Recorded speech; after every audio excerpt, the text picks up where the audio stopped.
या दोस्तों नमस्कार। हिंदुस्तान हॉटलाइन न्यूज में आपका स्वागत है। मैं हूं मानवेंद्र।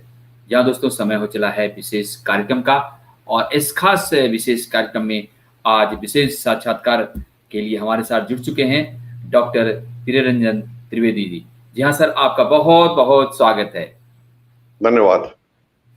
या दोस्तों हम आपको बता दें कि आप भारतीय विश्वविद्यालय परिसंघ के अध्यक्ष हैं और 2 विश्वविद्यालय के चांसलर हैं, और इन सबसे आगे एक आप चलते फिरते इनसाइक्लोपीडिया हैं, और यही कारण है कि किसी भी विषय पर आप की विशेषज्ञता हासिल है। प्रियरंजन त्रिवेदी जी, खास तौर से हम ये जानना चाहेंगे कि जिस प्रकार से अभी नई शिक्षा नीति आई है, अब इस पर काम हो रहा है, अब तो निश्चित तौर पर ये लागू होगा, तो क्या कुछ परिवर्तन होने वाला है? जी हाँ, हमारे दर्शकों को, युवाओं को बताएं। जी सर। धन्यवाद। मुझे बड़ी प्रसन्नता है कि आपने एक चर्चा को आयोजित किया है जो नई शिक्षा नीति से संबंधित है। नई शिक्षा नीति जो 1986 में आई थी वह दोषपूर्ण थी, जिसका परिणाम यह हुआ कि बेरोजगारी बढ़ती रही, लोगों का ज्ञान घटता गया। अभी जो नई शिक्षा नीति आई है, जो डॉक्टर कस्तूरी रंगन जी जो इसरो के अध्यक्ष रहे हैं, जिनकी अध्यक्षता में समिति बनाई गई, उसमें उन सभी बातों का समावेश किया गया है जो कमी पहले से नजर आ रही थी, और अभी इवन कोविड-19 के समय जो जो दिक्कतें आ रही हैं सबका समावेश कर दिया गया है। मैं समझता हूं कि सर्वोत्तम है अगर इसका कार्यान्वयन ठीक से हो। कार्यान्वयन पूरी संभावना है कि ठीक से नहीं हो पाएगा। उसका कारण है कि जो नीति निर्धारक हैं उन्हें सीधा इसमें रुचि लेनी पड़ेगी, और ऐसा नहीं कि वही पुराने तरह के शिक्षक जो बदलाव को नहीं चाहते हैं, कहते हैं कि सब बदलाव से हमें दोस्ती नहीं करनी है। रिलक्टेंस टू चेंज की बीमारी है हमारे सभी भारतीयों में और भारत के बाहर भी। तो हमें उन लोगों को मनोवृत्ति शुद्ध करते हुए कहना पड़ेगा कि नई शिक्षा नीति पर वो अमल करें। जी हाँ, बिल्कुल। और ये बात है, काफी कुछ बदलाव है, लेकिन उसमें आप जो कह रहे हैं कि आपको दृढ़ संकल्प लेना होगा और जिस प्रकार से आगे बढ़ना होगा, तभी वो लागू हो सकता है। इसमें सर एक बात है, ये हम उस पर भी बात करेंगे कि AICTE, UGC दोनों को मिलाने की बात कही गई है। इससे क्या कुछ प्रभाव पड़ने वाला है? जी सर, हम आपसे जानना चाहेंगे। जी सर। इससे कुछ न कुछ असर होगा, लेकिन अभी आमूल परिवर्तन की जरूरत है। जी। UGC और AICTE को मिलाने, मर्ज करने और higher education commission of India बनाने, इस सबसे कुछ होगा नहीं। पहले नीति निर्धारकों को समझना पड़ेगा कि आखिर नीति कैसी होनी चाहिए। इस पर शोध कभी हुआ नहीं है। आपको मैं छोटा सा उदाहरण देता हूं कि अभी जैसे नियम है कि कोई विश्वविद्यालय तब खुलता है जब पार्लियामेंट से पास हो या राज्य सरकार के विधानमंडल से पारित हो, तो उसको विश्वविद्यालय कहते हैं। वैसे 1200 के लगभग विश्वविद्यालय खुल चुके हैं, जो चाहे तो इंस्टीट्यूट ऑफ नेशनल इंपॉर्टेंस हो पार्लियामेंट के द्वारा, सेंट्रल यूनिवर्सिटी हो उसके द्वारा, या राज्य सरकार के द्वारा, या इवन डीम्ड यूनिवर्सिटी हो, जो कोई संस्थान है बहुत अच्छा काम कर रहा है पिछले 10 वर्षों से, तो उन्हें मानद विश्वविद्यालय का दर्जा दिया जाता है बिना किसी विधानमंडल की मदद से, बल्कि उसको ministry of human resource development, जिसका नाम अब शिक्षा मंत्रालय हो गया है, उसकी अधिसूचना चलता है। और राज्य सरकार के विश्वविद्यालय 2 तरह के, एक है राज्य द्वारा संपोषित, दूसरा है कि बाहर से कोई ट्रस्ट सोसाइटी के द्वारा संपोषित, जिसको अब आजकल प्राइवेट यूनिवर्सिटी कहने लगे हैं, जो गलत है। उसका नाम होना चाहिए था कि स्टेट फंडेड और प्राइवेटली फंडेड, निजी क्षेत्र संपोषित और जो पब्लिक सेक्टर का जो विश्वविद्यालय है, ऐसा। तो मेरा कहना यह है कि ये सब अगर UGC और ये मर्ज करती है और नियम को आसान कर दे, इस तरह की, जैसे अभी उदाहरण के लिए जितने भी रोजगारोन्मुखी पाठ्यक्रम हैं, BVoc हुआ, MVoc हुआ, या जो भी वोकेशनल कोर्सेज हैं, जिसके लिए हमारे माननीय प्रधानमंत्री नरेंद्र मोदी जी दिन रात लगे हुए हैं, और साथ साथ UGC का जो नियम है कि साहब आप अपने राज्य के बाहर नहीं जा सकते। क्यों नहीं? एक सुप्रीम कोर्ट का पुराना जजमेंट है छत्तीसगढ़ का, जिसका सहारा लेते इतना घटिया मतलब वो बात है, क्योंकि नियम बन गया किस संदर्भ में, पार्लियामेंट से एक्ट बना करके जिस विश्वविद्यालय को जहां भी मन हो पूरे भारतवर्ष में जो उद्योग के साथ कोलैबोरेट करके ये करे काम, तभी जाकर के जो अभी कोविड-19 के आलोक में जो चाइना का प्रोडक्ट नहीं आएगा, उसके लिए भारतवर्ष में हमें उद्यमिता विकास करनी होगी और दुनिया भर के उद्यमियों को बुलाना पड़ेगा। उसके लिए कम से कम 30 करोड़ मैन पावर चाहिए।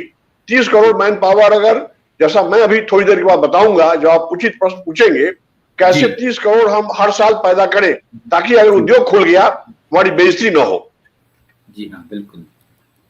निश्चित तौर पर आप जो कह रहे हैं कि खास तौर से उद्योग खोल दें और वैसे ही स्टूडेंट भी तैयार हों, तो निश्चित तौर पर हम प्रश्न अब यही पूछ देते हैं सर कि कैसे ये तैयार होगा जिसमें कि युवाओं को रोजगार भी मिले और उद्योग को भी बेहतर काम मिले। और कहा जाता है कि एकेडमिया इंडस्ट्री दोनों में अगर सामंजस्य रहेगा तभी आगे बढ़ पाएंगे, और ये गैप है बहुत बड़ा, तो क्या यह शिक्षा नीति उस गैप को पाट देगा? देखिए, शिक्षा नीति तो अच्छी बनी है। अब शिक्षा नीति में सारे जो कार्यान्वयन की दिशा है और दशा है वो लिखा नहीं जा सकता। वह तो नियमावली बनाने की बात है, जहां पर जितने शिक्षाविद हैं, हम लोग हैं, सरकार के लोग हैं, मंत्री जी हैं, प्रधानमंत्री हैं, ब्रेनस्टॉर्मिंग सेशन हो ताकि पूरी अच्छी बात निकल के आए। उदाहरण के लिए मैं बताता हूं कि अगर मान लीजिए कि अभी कोविड-19 के चलते कम से कम 5 से 10 करोड़ नौकरियां चली गई, जो लोग बेरोजगार हो गए, और दुनिया भर में कम से कम 100 करोड़ लोगों की नौकरियां गई हैं। तो हमें दुनिया भर का भी सोचना है और भारत का भी सोचना है। तो अभी अगर भारतवर्ष की बात करें, जो नौकरियां गई है उनके लिए कुछ ना कुछ करना होगा। हमें देखना पड़ेगा कि वो जिस क्वालिफिकेशन के साथ नौकरी कर रहे थे कुछ उनका वैल्यू एडिशन हो, कोई नए कोर्सेज उनको सिखाए जाएं ताकि वो दोबारा फिर नौकरी कर सके। साथ ही साथ वैसे लोग जिनकी नौकरियां गई हैं, हम उन्हें उद्यमिता प्रशिक्षण के रूप में कहें कि अब आप रोजगार याचक नहीं रहेंगे, आपको रोजगार सृजक बनना है। क्योंकि भारतवर्ष को अगर आगे बढ़ना है तो हमें रोजगार सृजकों की संख्या बहुत बढ़ानी पड़ेगी और रोजगार याचकों की संख्या घटानी पड़ेगी, तभी जाकर के ये काम बन सकता है। उसके लिए हमें आगे बढ़ना होगा। लेकिन आपने पूछा कि मैन पावर कैसे हम बढ़ाएंगे, जनशक्ति विकास कैसे करेंगे, वह इसलिए भी आवश्यक है कि अगर चाइना के जितने उत्पाद हैं सभी भारत में बनने लगे और साल 2 साल में सारे उद्योग खुल जाएं, उनको ट्रेंड मैन पावर चाहिए, जो ट्रेंड मैन पावर अभी एक भी नहीं है। कारण ये है कि शिक्षा का जो बजट है जो चाइना का था, हम लोग चाइना को घृणा करते हैं, मैं तो और करता हूं, लेकिन जो उनमें खूबियां थी कि उन्होंने देखा कि पूरे दुनिया भर पर राज करना है, इसलिए शिक्षा का बजट उन्होंने 10 गुना बढ़ा दिया भारत की तुलना में। और उनके जो प्रैक्टिकल ट्रेनिंग की बात है वो एक रिजल्ट ओरिएंटेड है, केवल थ्योरेटिकल पढ़ाई नहीं है। उसी तरह से हमें यहाँ भी पढ़ाई करनी पड़ेगी कि लड़कों का प्रशिक्षण उद्योगों में होगा। अगर ऑटोमोबाइल की ट्रेनिंग देनी है तो कोई पॉलिटेक्निक में हम ऑटोमोबाइल इंजीनियरिंग का डिप्लोमा दे दें, उससे नहीं चलेगा। हम नामांकन के बाद उनको हम सीधा उस फैक्ट्री में भेज देंगे और फैक्ट्री में 30% उनको थ्योरी और 70% प्रायोगिक ज्ञान देना पड़ेगा ताकि आने के बाद वो बना सके। नहीं तो होता क्या है, अभी कोई अगर डॉक्टर MBBS किया है तो उसको कोई मेढक चीरने के अलावा कोई अनुभव नहीं होता, और जब वो हॉस्पिटल में जाते हैं तो रोगियों को मारते हुए वो सीखते हैं। गलत बात है, क्योंकि समय ज्यादा देना पड़ेगा। और अगर हमें जनशक्ति विकास करनी है तो टेक्निकल मैन पावर के अलावा अगर हेल्थ मैन पावर चाहिए, तो मैं ये कहता हूं कि भारत सरकार को क्या जाता है कि 8 घंटे का मेडिकल क्लास है और चिल्लाते हैं कि साहब हमारे पास डॉक्टर नहीं है। मैं तो रातों रात 3 गुना डॉक्टर पैदा कर दूंगा, क्योंकि अगर हॉस्पिटल 24 घंटा चलता है, लोग बीमार होकर आते हैं तो हॉस्पिटल में रात भर में एडमिट होते हैं, तो हम 8-8 घंटे का 3 बैच क्यों नहीं चलाएं ताकि हमारे डॉक्टरों की संख्या हर साल तिगुनी निकले। तो इस प्रकार हमें टेक्निकल मैन पावर को आगे बढ़ाना पड़ेगा और तब जाकर के हमारी बेइज्जती नहीं होगी। और बढ़ाने के लिए हमें एकेडमिक इंडस्ट्री इंटरेक्शन करना पड़ेगा। सिलेबस हमें इंडस्ट्री वाले बना के देंगे, न कि हम उन पर थोपे।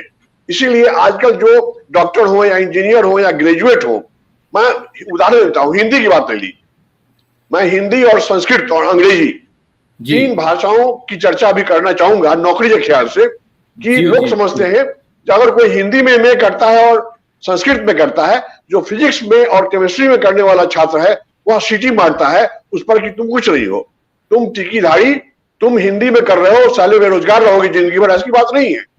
मैं तो कहूंगा कि फिजिक्स केमिस्ट्री के पहले मैं हिंदी और संस्कृत के स्नातकोत्तर उपाधि वालों को नौकरी दिलवाऊंगा, क्योंकि प्रयोजन मूलक हिंदी और प्रयोजन मूलक संस्कृत की पढ़ाई करनी पड़ेगी। MA डिग्री में जो अप्लाइड हिंदी का मतलब प्रयोजन मूलक का मतलब कि हम ये बताएंगे कि उसमें नौकरी कैसे चाहिए, उसमें एक पेपर हिंदी इंटरनेट, एक पेपर हिंदी पत्रकारिता होनी चाहिए। उसी प्रकार से जो भारतीय विकास की बात है उसकी होनी चाहिए। और जो जॉब ओरिएंटेड, जो आपको जिस तरह से हमें वोकेशनल एजुकेशन की बात करनी है, जो हमें जो मनोवृत्ति परिवर्तन की बात करनी है, और हमें यह देखना पड़ेगा कि नौकरियां कैसे मिलेगी हिंदी के माध्यम से, और हिंदी टाइपिंग, हिंदी स्टेनोग्राफी, सब ऐसा नहीं कि हिंदी MA में हम केवल दे दें केवल कवियों का नाम और वो पढ़े, तो ऐसा नहीं होगा। उसी प्रकार संस्कृत में भी है, हिस्ट्री में भी है। तो आगे बात बढ़ेगी। अभी अगला प्रश्न पूछें आप। जी हाँ, बिल्कुल। आप कह रहे हैं कि अगर आप संस्कृत पढ़ रहे हैं तो शोध पढ़ें, रिसर्च करें, ताकि आप भारतीय संस्कृति को आगे बढ़ा पाएं। और जो विदेशी के खोज कर रहे हैं वो आप कर सकते हैं, आप में वो क्षमता आएगा। दोस्तों, अगर आपके पास भी कोई प्रश्न है तो किसी भी प्लेटफॉर्म से आप पूछ सकते हैं। हमारे साथ डॉक्टर प्रियरंजन त्रिवेदी जुड़े हुए हैं। आप अध्यक्ष हैं भारतीय विश्वविद्यालय परिसंघ के और 2 विश्वविद्यालय के चांसलर हैं, और इन सब के आगे आप इंसाइक्लोपीडिया हैं। पूरी तरह से आप किसी भी विषय पर बेहतर बोल सकते हैं। जी हाँ दोस्तों, अगर आप मेल करना चाहते हैं तो आप मेल कर सकते हैं hhndesk@gmail.com पर। अगर आप व्हाट्सएप करना चाहते हैं तो 9582082456 पर आप व्हाट्सएप कर सकते हैं, और अगर आप मिस कॉल करेंगे तो आपकी उपस्थिति दर्ज हो जाएगी। जी हाँ दोस्तों, हमारे साथ जुड़े हुए हैं डॉक्टर प्रियरंजन त्रिवेदी जी। आप अध्यक्ष हैं भारतीय विश्वविद्यालय परिसंघ के। सर, जिस प्रकार से नई शिक्षा नीति आई है तो इसमें जिम्मेदारी भी बढ़ेगी विश्वविद्यालयों को भी, और एक खास बात है, बाहर के विश्वविद्यालयों को अब इंडिया आने के लिए, भारत आने के लिए उन्हें इजाजत दी गई है। इसका क्या प्रभाव पड़ेगा, हम आपसे जानना चाहते हैं। जी सर। देखिए, मैं भीतर की बात बता रहा हूं कि भारतवर्ष चाहता है कि विदेशों के विश्वविद्यालय आए, लेकिन सबसे दुखद बात है, डूब बढ़ने बात है सभी विश्वविद्यालयों के लिए, क्योंकि भारत सरकार इतना हीन दृष्टि से देखती है विश्वविद्यालयों को। आप ये समझिए कि अगर भारतवर्ष के विश्वविद्यालयों को कहा जाए कि आप दुनिया के हर देश पे जाएं, तो मैं समझता हूं कि भारत सरकार को 1 रुपया नहीं देना पड़ेगा हमारे विश्वविद्यालयों को, क्योंकि बाहर से जो आमदनी होगी वो बहुत बड़ी होगी। आप सोचिए कितनी घटिया बात है, कितनी गिरी हुई हरकत है सरकारों की। ये कहते हैं कि साहब हम बाहर के विश्वविद्यालय को बुलाएंगे, और जब कांग्रेस की सरकार थी तो वो भी कहती थी कि भारत के विश्वविद्यालय को बुलाएंगे। हमने पूछा कि भारत के विश्वविद्यालय क्यों नहीं जा सकते? नहीं, आप बाहर नहीं जा सकते, आप तो राज्य के बाहर नहीं जाएंगे तो विदेश को तो गोली मारिए आप। उनका हमारा विश्वविद्यालय नागालैंड में है, उनका कहना है कि नागालैंड के बाहर खबरदार कुछ नहीं कर सकते आप, और विदेश तो बहुत दूर है। मैं समझता हूं कि यही गलत है। बाहर के विश्वविद्यालय आए, अच्छी बात है, वो तो लूट के ले जाएंगे और उनका स्टैंडर्ड भी बहुत अच्छा नहीं रहेगा। मैं जानता हूं कि भारत के विश्वविद्यालयों में जितना मेहनत करते हैं विद्यार्थी, और तभी इतने साइंटिस्ट बन रहे हैं, और भारतीय छात्र छात्राएं दुनिया भर में नाम कमा रहे हैं, चाहे IT में हो या मैनेजमेंट में हो या मेडिसिन में हो। लेकिन बाहर के लोग आएंगे तो लोग अपना खेत बेच करके बच्चों को पढ़ाएंगे, उससे कोई फायदा नहीं है। लेकिन मेरा कहना है कि आप ही से जुड़ा हुआ प्रश्न है कि बाहर के विश्वविद्यालय आता है तो आए, ना आते हो तो ना आए, लेकिन भारतीय विश्वविद्यालय को ये कहा जाए कि आप दूसरे देशों में जाकर के भी अपना ब्रांच खोलें ताकि धन इकट्ठा करें। मैं इंग्लैंड की बात करता हूं। इंग्लैंड कितना एडवांस कंट्री है, और जो हम लोगों को कितना सताया, लेकिन मुझे बड़ा मजा आता है कि उनकी बुराई करते हुए आप देखिए कि वहां पर 160 विश्वविद्यालय हैं, इतना छोटा देश होने के बावजूद, और सभी को कह दिया गया, और सभी सरकारी है, वहां कोई प्राइवेट यूनिवर्सिटी नहीं है। सभी को आगाह कर दिया गया है कि भाई हम लोग कोई ग्रांट नहीं देंगे, दुनिया भर में जाओ, खासकर भारत में जाओ या एशिया के दूसरे कंट्री में जाओ, सिंगापुर जाओ, मलेशिया जाओ, इंडोनेशिया जाओ, और लूट के लाओ, लूट लाओ और कूट खाओ। और मेरा कहना है कि उस प्रकार लूटने की बात नहीं है। हम भारत के लोग, अगर भारतीय विश्वविद्यालय बाहर जाएगा तो जितना उनको डॉलर में पैसा मिलेगा, जो यहाँ पर भारत के लिए गर्व की बात होगी, और मुझे पूरा विश्वास है कि उससे जो धन इकट्ठा होगा उसके बाद जीरो बजटिंग पर काम होगा। कहने का मतलब कि विश्वविद्यालय खुद कहेगी कि भाई भारत सरकार और राज्य सरकार आप कृपया मैचिंग ग्रांट मुझे ना दे, क्योंकि इतना धन हो गया है कि अब तो हम अपने कैचमेंट एरिया में कुछ स्कूल भी खोलेंगे। और हमारी जो सामाजिक जिम्मेवारी है उसके अंदर विश्वविद्यालय के अलावा हम स्कूल भी खोलेंगे, कॉलेज भी खोलेंगे, अपने ढंग से चलाएंगे। कहने का मतलब की जरूरत बात की है कि भारतीय सभी विश्वविद्यालयों को कहा जाए कि दुनिया भर में जाएं, अपना केंद्र खोलें, और उसका शर्त यह है कि आप भारतवर्ष में मान्यता प्राप्त होनी चाहिए। तो 1200 विश्वविद्यालय को यूजीसी ने मान्यता दी है, शिक्षा मंत्रालय और मानव संसाधन विकास मंत्रालय ने मान्यता दी है, तो उनको आजाद कर दिया जाए और उनको कंपल्सरी कर दिया जाए कि आपको बाहर जाना ही पड़ेगा। उससे फायदा है कि अगर हम बाहर जाएंगे, अफ्रीका में कम से कम 27 देश ऐसे हैं जहां अंग्रेजी बोली जाती है, और टोटल 54 देश हैं जहां अंग्रेजी बोली। 54 देश में अगर अपनी शाखा खोलेंगे तो अरबों रुपया यहाँ आ सकता है।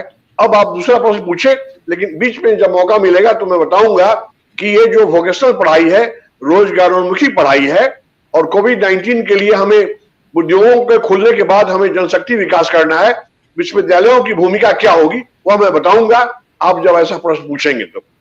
जी हाँ, बिल्कुल, विश्वविद्यालय क्या भूमिका होगी हम ये जानना भी चाहेंगे निश्चित तौर पर। लेकिन जिस प्रकार से तो सर टेक्निकल चेंजेस में, टेक्निकल एजुकेशन में चेंज की बात कही गई है, आपने कहा कि 70% उनके प्रायोगिक और 30% थ्योरेटिकल ऐसा एजुकेशन होना चाहिए। सरकार भी कह रही है कि हम उन्हें 1 साल के बाद सर्टिफिकेट देंगे, 2 साल के बाद सर्टिफिकेट देंगे, जो निकलना चाहें 3 साल का बाद देंगे। इससे क्या असर पड़ेगा? जी सर। वो बहुत अच्छी बात है। एक्चुअली ये बात पहले से भी था और सब लोग जानते थे कि इसको कहते हैं मॉड्यूलर कोर्स। कारण ये है कि अगर आप बिहार विश्वविद्यालय, दिल्ली विश्वविद्यालय, लखनऊ विश्वविद्यालय में कोई लड़का अगर स्नातक कर रहा है, बीए कर रहा है, बीकॉम कर रहा है या बीटेक कर रहा है, तो होता यह है कि अगर मान लीजिए बीए 3 साल का कोर्स था पहले, अभी भी है, आगे 4 साल का होने की बात हो रही है। इसमें अगर कोई पहले साल में अगर कोई फर्स्ट ईयर के बाद छोड़ दिया तो उसको कोई कुछ नहीं मिलता है, सेकेंड ईयर में नहीं होता है, यहां तक कि थर्ड ईयर में भी लड़का अगर परीक्षा नहीं दे पाया तो बीए नहीं कहलाएगा। तो सरकार की मंशा बड़ी अच्छी है और पहले से भी है। हम लोग तो कम से कम 10 वर्षों से ही कर रहे हैं जो वोकेशनल पढ़ाई थी। अब है कि हर एक पढ़ाई जो सामान्य पढ़ाई है उसमें भी कर दिया जाएगा, ये अच्छी बात है। लेकिन मैं साधुवाद दूंगा कि उन्होंने एक नीति बना ली है कि अगर कोई कोर्स है उसको कहते हैं मॉड्यूलर, कि माने मॉड्यूल होगा कि अगर बीए कोई है और अगर कोई आदमी 6 महीने के बाद पढ़ाई छोड़ दिया उसे एक सर्टिफिकेट मिलेगा। अगर कोई बीए हिस्ट्री ऑनर्स कर रहा है तो उसमें क्या होगा कि हम लोग उसको कहेंगे कि हम लोग उसको बोलेंगे कि भाई 6 महीने के बाद तुमको सर्टिफिकेट इन हिस्ट्री मिल गया। या कोई बीएससी कंप्यूटर साइंस कर रहा है तो 6 महीने के बाद सर्टिफिकेट कंप्यूटर साइंस, 1 साल के बाद डिप्लोमा इन कंप्यूटर साइंस, 2 साल के बाद advance diploma in computer science और 3 साल के बाद बीएससी कंप्यूटर साइंस मिलेगा। ये बड़ी अच्छी बात है। जी हाँ, बिल्कुल अच्छी बात है। ये बता रहे हैं आप डॉक्टर प्रियरंजन त्रिवेदी जी हमसे जुड़े हुए हैं। आप भारतीय विश्वविद्यालय परिसंघ के अध्यक्ष हैं और 2 यूनिवर्सिटी के चांसलर हैं, और इन सबसे आगे आप चलते फिरते एनसाइक्लोपीडिया हैं जो आप किसी भी विषय पर लगातार बोलते हैं और लोगों को इससे लाभान्वित भी होते हैं। जी हाँ दोस्तों, अगर आपके पास भी कोई प्रश्न है तो आप किसी भी प्लेटफॉर्म से हो, आप सीधे प्रश्न पूछ सकते हैं। डॉक्टर प्रियरंजन त्रिवेदी हमसे जुड़े हुए हैं। जी हाँ, अगर आप व्हाट्सएप हमें प्रश्न मिल जाएगा और निश्चित तौर पर अगर आप मिस कॉल करेंगे आपकी उपस्थिति दर्ज हो जाएगी। जी हाँ सर, आपने जिस प्रकार से कहा कि विश्वविद्यालय में एक बड़ा बदलाव आने वाला है, आ जाएगा, हम चाहेंगे कि आप अपनी ओर से बताएं कि कैसे इसमें और भी अच्छा किया जा सकता है। जी सर। तो मैं ये बताने जा रहा हूं कि अभी बात चल रही जनशक्ति विकास की, तो प्राथमिकता होनी चाहिए कि विश्वविद्यालयों की भूमिका क्या हो। पहले तो आप जान लें कि जो स्किल डेवलपमेंट की बात है, अभी भी ये स्किलिंग की बात ही है कि पहले भी स्किल डेवलपमेंट काम होता था। अब है कि इसको कम से कम 100 गुना बढ़ाना पड़ेगा स्पीड को, कि कैसे हम कौशल विकसित करें युवाओं युवतियों में, ताकि जो नए उद्योग खुलेंगे उसमें हम उसकी पूर्ति कर सकें और लोगों को लगा सकें। अब अगली बात रही कि पिछले करीब मैं समझता हूं कि 13-14 वर्षों से स्किल डेवलपमेंट की बात कर रही है। मनमोहन जी की सरकार में भी स्किल डेवलपमेंट के लिए काफी कॉर्पोरेशन खोला गया, फंड बनाया गया, और मोदी जी ने आने के बाद उन्होंने कहा कि नहीं, मिनिस्ट्री अलग होगी, वह जो पहले की मिनिस्ट्री है उससे नहीं, ministry of skill development and entrepreneurship, कौशल विकास और उद्यमिता विकास मंत्रालय खोलेंगे। बड़ी अच्छी बात है। उन लोगों को लगा कि हम अपनी दुकान चालू करें, और उन लोगों ने कहा कि हम निविदा करके प्राइवेट लिमिटेड कंपनी से कहेंगे कि तुम एक राज्य में 20 करोड़ रुपया ले लो और 5,000 आदमी को पैदा करो। ये इतना बुरा इसका असर हुआ कि अभी तक जितने करोड़ लोग पास किए हैं उनके पास प्रमाण पत्र है, सर्टिफिकेट है, ज्ञान शून्य है और नगण्य है, और उनको ज्ञान मिलेगा भी नहीं। तो हुआ क्या कि उसमें चाहिए ये कि अगर मिनिस्ट्री ऑफ स्किल डेवलपमेंट, उसको काम ही है उद्यमिता विकास करना, कौशल विकसित करना, वो विश्वविद्यालयों को इन्वॉल्व नहीं किए, उन विश्वविद्यालयों को शरीक नहीं किए। तो 1200 विश्वविद्यालयों को अगर भारत सरकार बोले कि आपकी भूमिका है और आपके क्षेत्र में जितना भी स्किल डेवलपमेंट होगा वह काम भी आपका होगा, लेकिन आप खुद ना करें, आप अपना केंद्र बनाएं। तो मेरा कहना है कि अगर मान लीजिए कि एक विश्वविद्यालय 500 केंद्र खोलता है, मान लीजिए कि एक विश्वविद्यालय है जिसके अंदर कम से कम 6,000 गांव आते हैं जी, कोई भी जिला ले ले तो 2-3 जिला मिलाकर के एक विश्वविद्यालय बनता है, 6,000 गांव है, उसमें से अगर हम 500 गांव में हम केंद्र खोलें तो 1200 विश्वविद्यालय है और 500 केंद्र खुलेगा तो 6 लाख आपको हो गया केंद्र। भारतवर्ष में 6 लाख केंद्र हो जाएंगे जहां ट्रेनिंग होगी, और प्रत्येक केंद्र को हर साल 500 केवल विद्यार्थियों को प्रशिक्षित करना पड़ेगा स्किल डेवलपमेंट के क्षेत्र में, तो 30 करोड़ हो गया। आप सोचिए विश्वविद्यालयों को इन्वॉल्व करने से गुणवत्ता प्रबंधन भी होगा, और जो मापदंड और मानदंड विश्वविद्यालय तय करेगी, क्योंकि विश्वविद्यालय के बारे में आप नहीं कह सकते कि उनके पास ज्ञान नहीं है। हमारे राष्ट्रपति महोदय, उपराष्ट्रपति महोदय, या हमारे प्रधानमंत्री महोदय, या जितने वैज्ञानिक हैं जी, सांसद हैं, एमएलए हैं, सभी लोगों ने डिग्री लिया विश्वविद्यालय से। लेकिन यह तो साबित हो गया कि छोटी मोटी कंपनियां जो गलत ट्रेनिंग दे करके उनको पास ज्ञान नहीं है, घूमते हैं, डिग्री छापते हैं, सर्टिफिकेट देते हैं, और भारत सरकार ने असेसमेंट एजेंसी प्राइवेट रख ली है जो भी चोरी कर रहा है।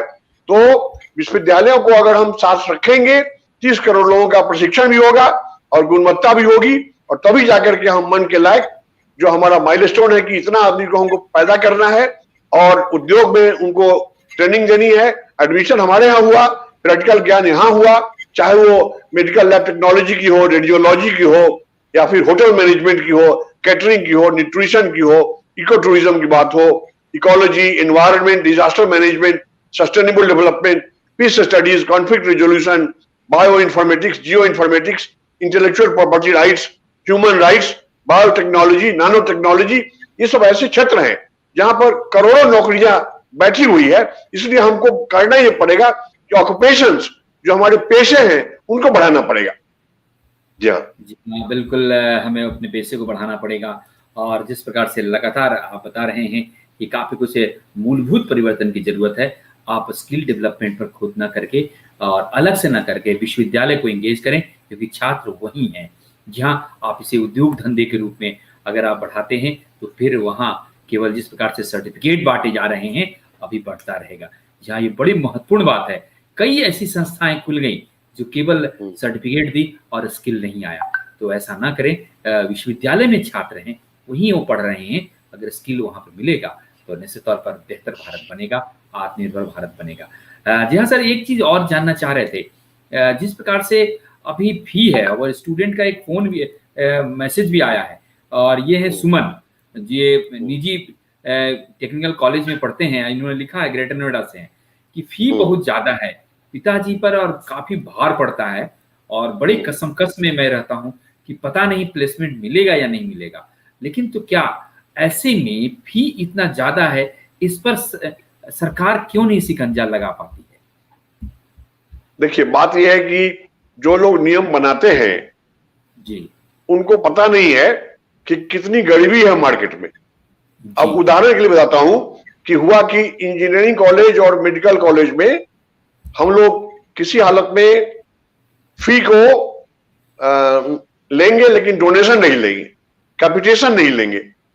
तो नियम बना दिया कि आप कैपिटेशन नहीं ले सकते, खबरदार, फीस जो लेना हो ले लीजिए।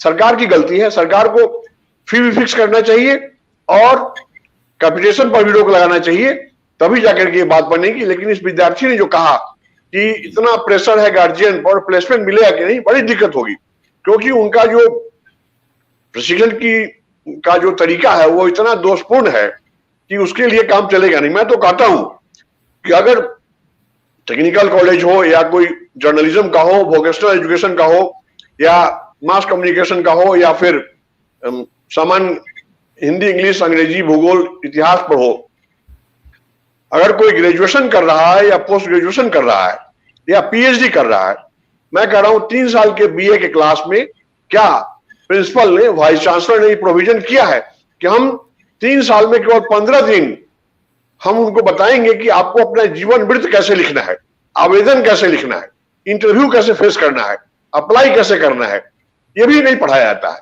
मैं देख रहा हूं कि जो बीटेक करके, एमटेक करके, एमबीबीएस करके या बीए करके, बीएससी करके, पीएचडी करके अगर उन्हें कहीं बायोडाटा बनाना है तो वो नहीं जानते और वो इंटरनेट कैफे में जाते हैं, जिसका अनपढ़ स्वामी, उसका मालिक जो अनपढ़ है, इलिटरेट है, वो कहता है भाई हम तो 5-7 बायोडाटा का डिजाइन रखे हुए हैं, इतना भारी भारी अंग्रेजी और हिंदी लिखी रहती है। जब इंटरव्यू में जाता है, पूछा जाता है क्या लिखे हो, तो कहता है भाई तो मैंने पढ़ाई नहीं कभी, ये तो इंटरनेट से हो गया। कहने का मतलब कि यह बात तो नई शिक्षा नीति में भी नहीं लिखा हुआ है, लेकिन मैं कहता हूं कि नई शिक्षा नीति में जो सिद्धांतता लिखा हुआ है उसका कैसे कार्यान्वयन होगा हम लोगों को खुद बनाना है। जैसा कि मैंने आपको बताया कि प्रैक्टिकल ज्ञान होना चाहिए, और मैं ये समझता हूं कि कम से कम 100 से ज्यादा देश हैं जहां इंजीनियरिंग, मेडिकल या vocational education, employment centric education, रोजगारोन्मुखी शिक्षा की बड़ी कमी है। अगर उन्हें हमारे जो राजदूत हैं या जो हमारे उच्चायुक्त हैं, यानी हाई कमिश्नर या एम्बेसडर है दूसरे कंट्री में, उनको कहिए कि आपका काम केवल डिप्लोमेसी, कूटनीति करना ही नहीं है, आपका काम है कि हमारे सभी 1200 विश्वविद्यालय और कॉलेजेस का प्रचार प्रसार करें, और नोएडा, ग्रेटर नोएडा, इंडिया में जितने भी करीब 8-9 हजार इंजीनियरिंग कॉलेज हैं, सभी को चाहिए कि वो विश्वविद्यालय की मान्यता को लेकर वहां भेजें और वहां से विद्यार्थी आए। 50% सीट रिजर्व हो फॉरेन स्टूडेंट के लिए, क्योंकि इंजीनियरिंग में जितने लड़के भारत के पढ़ते हैं 95% लोग बेरोजगार हो जाते हैं। तो अगर 50% हम बाहर के लिए रिजर्व कर दें तो उससे जो धन आएगा वो डॉलर में आएगा, उसकी फीस यहां से 4 गुनी होगी। आप 10 गुना फीस उससे ले लीजिए क्योंकि वो देगा, लेकिन बच्चों की फीस जितनी है उसको कम से कम उसमें आधा से भी ज्यादा फीस घटाना चाहिए उनको, ताकि ये बोझ न पड़े। और जब कम लड़के निकलेंगे तो नौकरियां मिलने की संभावना बढ़ जाएगी, और जो बाहर से लोग आएंगे वो जब जाएंगे तो एक एक साथी को ले जाएंगे भाई कि हमारे देश में इतनी कमी है। मैं तो पढ़ गया, उनका जो मिनिस्ट्री है बोलेगा तुम्हारे वो बच्चा तो 5-6 इंडियन को लेते आओ, बड़ी अच्छी बात है। अगर इंडिया के लड़के बाहर जाएंगे तो इससे कितनी बड़ी बात होगी, रोजगार बढ़ेगा। इसलिए रोजगार बढ़ाने की बात अगर है, प्रधानमंत्री चाहते हैं, उन्हें यह भी देखना पड़ेगा कि घबराए नहीं कि 30 करोड़ लोगों को हम स्किल्ड कर दें और कौशल विकसित कर दें, सभी को भारत में नौकरी मिले। ऐसे ऐसे देश हैं, 4 देश ऐसे हैं जहां आबादी इतनी तेजी से घट रही है, इसके लिए हम लोग बहुत डरे हुए हैं। ऑस्ट्रेलिया, न्यूजीलैंड, कनाडा, ये 3 देश तो हैं ही जहां पर कि यहाँ के जो हाई कमीशन है उनके, ऑस्ट्रेलिया, न्यूजीलैंड, कनाडा के, उनके एम्बेसडर चाहते हैं कि बराबर इंडिया से हर साल 10-20 लाख लोग जाएं ताकि उनकी खेती हो सके, काम कर सके, डॉक्टर्स जाएं, इंजीनियर्स जाएं, फैक्ट्रियां चल पाए। तो बाहर के विद्यार्थियों को लाने के बाद होगा क्या कि फीस घटेगी, क्योंकि वो भी 4 गुना फीस देंगे और नौकरी भी उनको मिल जाएगी, क्योंकि उनके साथी उनको पकड़ के ले जाएंगे बाहर। जैसे मान लीजिए कि कोई आदमी जमशेदपुर में गया एनआईटी में पढ़ने, या पटना गया पढ़ने बाहर का आदमी, और बिहार में नौकरी नहीं है, लेकिन अगर कोई बंबई का कोई स्टूडेंट गया तो वो सबको बंबई ले जाता है, कलकत्ता ले जाता था। तो कहने का मतलब ये कि संभावनाएं बहुत हैं, और जैसा कि मैंने बताया कि यही आपके प्रश्न का उत्तर है। जी हाँ, बहुत बहुत धन्यवाद, बहुत बहुत शुक्रिया, आप हमसे जुड़े। लेकिन हम कहेंगे चलते चलते आप युवाओं को एक छोटा सा संदेश दें कि आप शिक्षा नीति आ रही है, नहीं आ रही है, और इसमें कैसे आप प्रैक्टिकल रूप से अपने आप को तैयार रखें। जी सर, डॉक्टर मेरा संदेश यही है युवाओं से, पहले तो है कि वो कॉन्फिडेंट होके पढ़ें, जो पढ़ाई भी करें वो देख ले कि अगर उन्हें लगता है कि जो वो चाहते हैं पढ़ना उसकी पढ़ाई नहीं हो पा रही है, तो अपने जो उनके प्रबोधक हैं, उनके प्रोफेसर्स हैं, उनके कुलपति हैं, कुलाधिपति हैं, सबसे वो मिले और उसके बाद वो इस बात पर ध्यान दे दें कि शिक्षा के लिए कोई उम्र अधिक नहीं है, इसलिए वो बराबर ऑनलाइन एजुकेशन की बात मैं करना चाहूंगा इस समय में, क्योंकि बिना ऑनलाइन एजुकेशन के ये पढ़ाई संभव नहीं होगी। पुरानी शिक्षा नीति जो है उसमें डिफेक्ट ये था कि फुल टाइम पढ़ाई होती थी, जहां पर वही पुराना क्लास नोट दिया जाता था और कहा जाता है किताब नहीं देंगे, हम ई लेसन नहीं देंगे। अभी क्योंकि पहले से ही ऑनलाइन एजुकेशन की बात पिछले 10 वर्षों से चल रही है, लेकिन कोविड-19 के चक्कर में मजबूरी हो गया, क्योंकि पिछले 4 महीनों से विश्वविद्यालयों में, महाविद्यालयों में ऑनलाइन हो रहा है। ऑनलाइन जो प्रशिक्षक हैं उन्हें भी हम बता सके और साथ साथ जो हमारे युवा हैं वो इस बात का ख्याल रखें। मैं तो ये कहता हूं कि एक स्लोगन है कैच देम यंग, कहने का मतलब कि हमारे जो युवाओं हैं उनको हम गोद ले लें और इस तरह उनको पढ़ाएं, इस तरह उनको प्रबोधित करें कि बाद में जाकर के वो प्रबोधक बन सके, वो डायडेक्टिस्ट बन सके, एजुकेटर बन सके और वो अपने माताओं, पिताओं, अपने अभिभावकों, अपने शिक्षकों, अपने प्रशिक्षकों और अपने साथियों को भी सिखाएंगे। बात त्रुटि लग रही है। आप सोचिए कि अगर कोई स्टूडेंट है जो धीरे धीरे 2 साल के बाद अपने शिक्षक को पढ़ाएगा, वो तभी होगा जब विद्यार्थी भी मेहनत करे, ऑनलाइन की पढ़ाई करे और घर पर इंटरनेट के सहारे बहुत सारा सामान्य ज्ञान जो बाहर का ज्ञान है वो भी लेते रहे, ताकि वो समझे कि साहब ये स्वाध्याय है, तभी जाकर की बात बनेगी। जी हाँ, बहुत बहुत धन्यवाद, बहुत बहुत शुक्रिया डॉक्टर प्रियरंजन त्रिवेदी, आप हमसे जुड़े और बेहतरीन जानकारी दी। हम आगे भी आपसे बात करेंगे, जिस प्रकार से बदलाव आ रहा है, नई शिक्षा नीति नहीं बल्कि और भी कोई और विषय होगा तो हम उस पर आज निश्चित तौर पर आपसे बात करेंगे। आप समय निकालिएगा हिंदुस्तान हॉटलाइन न्यूज के लिए। बहुत बहुत धन्यवाद। बहुत बहुत धन्यवाद। और जाने के पहले मैं बताना चाहूंगा, आप अगर चाहें तो जो आजकल की बड़ी समस्या है जैसे प्रदूषण और उसका नियंत्रण, पर्यावरण संरक्षण, आपदा प्रबंधन या मानव अधिकार, ये सब जो महत्वपूर्ण विषय है, बेरोजगारी और बाकी जितने भी मूलभूत समस्याएं हैं, सभी के निदान के लिए जब भी आप हमें बुलाएंगे तो मैं अपनी बातें कहूंगा, ताकि इससे लोग प्रबोधित हो सके और लोग इस बात को समझ सके, इसकी जो आवश्यकता है उसको। धन्यवाद।